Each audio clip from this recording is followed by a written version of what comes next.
I belong to you. Hi guys, Kelsey here. Welcome back to my channel, Law & Order SVU OC fan. I just want to quickly start off by saying I do apologize to you guys for not giving you as much content as I would like lately. Been going through some stuff at work, and to be quite honest, my mental health has been kicking my ass lately. But I am doing a little bit better, so I just want to quickly apologize for not giving you the content as soon as you guys would like, but I am back and I am ready to film for you guys. Last week we had a bit of a break, no SVU or new OC. So with this video that I'm doing right now, I'm gonna recap the 500th episode of SVU, and in the next video I will be recapping Organized Crime's last episode. So in this video, like I said, I will be recapping SVU's 500th episode, which aired 2 weeks ago. There were some mixed feelings about the episode. It was very triggering for some people, a lot of people actually. It was triggering for me too.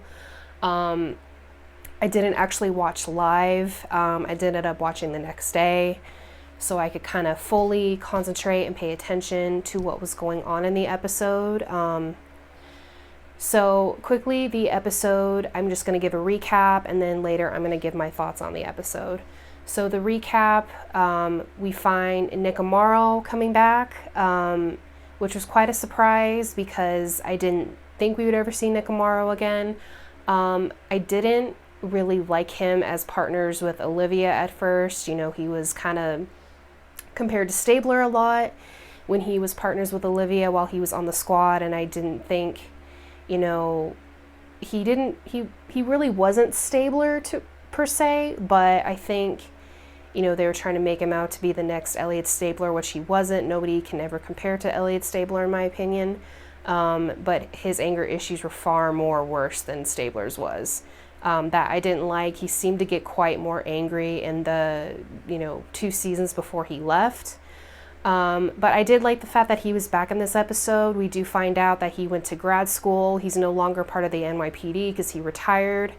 He got his degree in forensics, and now he's working for this company called Forum, where they have new technology to test DNA, and he's asking for Olivia's help and the squad's help to reopen this case from the 1990s. It was a rape and strangulation of a girl named Haley West, who was only, I think, 17 years old, if I remember correctly. So they reopen the case, and they find out that the boyfriend, Ian, pled guilty. He's been in prison all this time, and he doesn't think that the boyfriend actually did it. So then we find out there's this crime writer, Burton Lowe, who also wants to reopen the case, and it turns out that Burton and Olivia know each other. So they were old friends, but we do find out in a flashback from a season 6 episode that when Olivia and Casey were actually in a bar together having a conversation, that Olivia was actually engaged to him when he was 16. She was 16, he was 21. He was actually one of her mother's college students. And we find out throughout the episode that Serena, Olivia's mother, tried to keep them apart because she didn't approve of their relationship, and Burton knew that, and Olivia knew that, and she was angry at her mother. You know, we all know that Olivia had a pretty tumultuous relationship with her mother. So then they go through the case and come to find out that the teacher, Mr. Murray, who got actually really close with Haley before she died, and he was also close with the mother, he actually murdered and raped the girl, which I kind of suspected him in the beginning, but they kind of took a while to get there. But like I said, it was pretty obvious from the beginning that he was the one that did it. I knew it wasn't the boyfriend that did it. So then Burton and Olivia reconnect with each other. They go for a walk in Central Park, and he kisses her. He asks her to come back to his hotel, and she does, and they sleep together. And then later on in the episode, after the trial is revealed that the teacher did murder Haley, the case is dismissed, and they're waiting for him for sentencing. And then this young woman approaches Olivia and asks him why she is working with a predator. And it turns out that Burton may or may not have raped her 10 years ago when she was an intern for him. And then all these secrets start coming out about him, and all these women start coming forward with their stories. And Olivia, she doesn't want to believe it because she's reconnecting with him. You know, that's her blind spot, and you can tell that she's blinded throughout this whole episode, up until one of the women who claims that she was raped by Burton. She said that he made her a mixtape, and one of the songs on the mixtape was The Girl from Ipanema. So when Olivia hears that, you see her in her apartment. She goes into her closet with a glass of wine in her hand, and she opens this box filled with all these mixtapes, and she looks for this certain mixtape, and it says "To the Woman Who is Tall and Tan and Lovely" from Burton. And she plays the mixtape, she puts it in the boombox, and The Girl from Ipanema plays, and that's when she realizes that she herself was a victim too. And with this revelation, she gives the tape to Amanda, and she quickly realizes that, you know, she herself was a victim. And Amaro actually confronts Olivia about it, but they get into this huge fight. And because Amaro basically calls Olivia out saying, hey, this guy is bad, you know, what he did to these women was wrong. And he says, you know, you were a victim too. And she didn't realize it till it was too late, because Amaro already went back to California after they fought. So then Olivia goes to Burton's hotel room, and he's drunk, and she basically confronts him saying, you slept with me when I was 16, Burton, and you were 21. And she says, technically, that's sexual assault.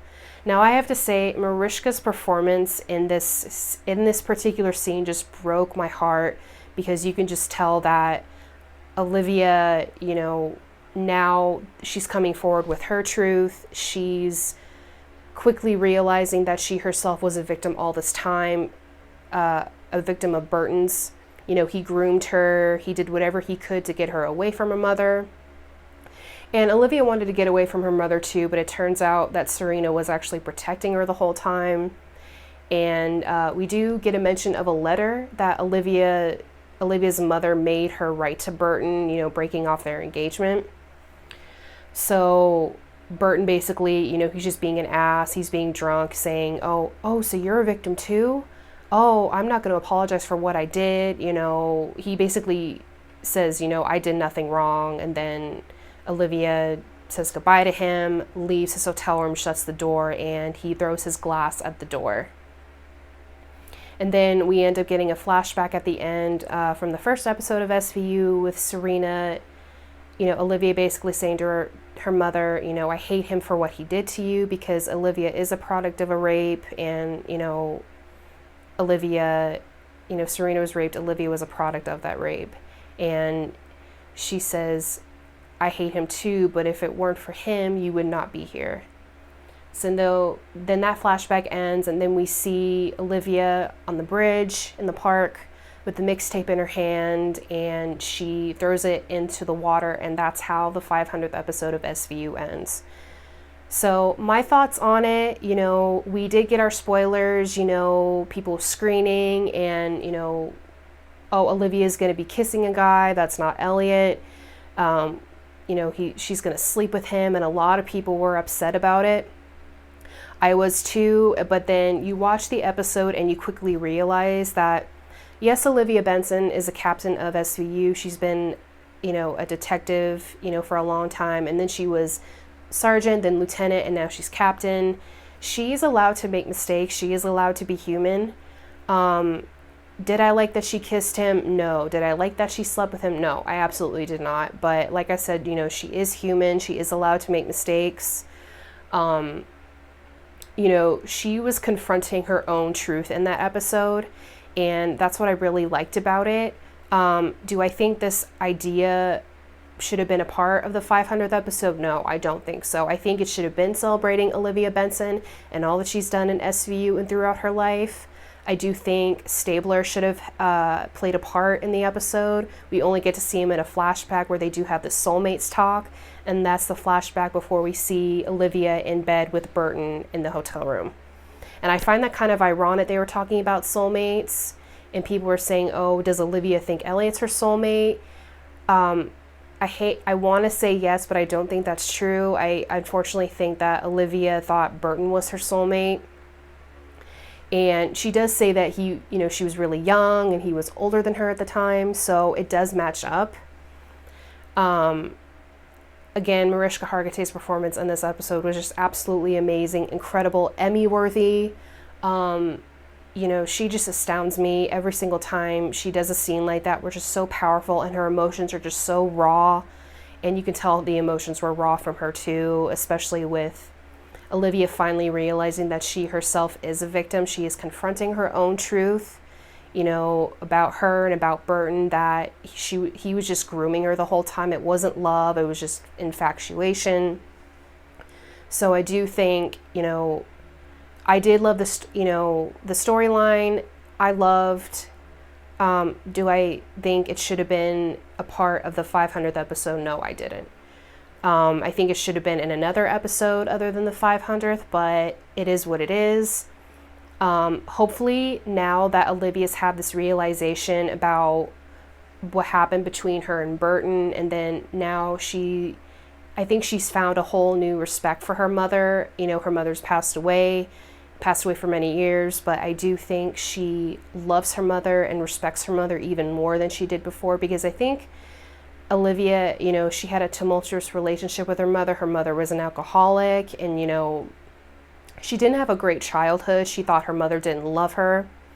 And I think with this realization, I think she realizes how much her mother loved her and just wanted to protect her from Burton this entire time.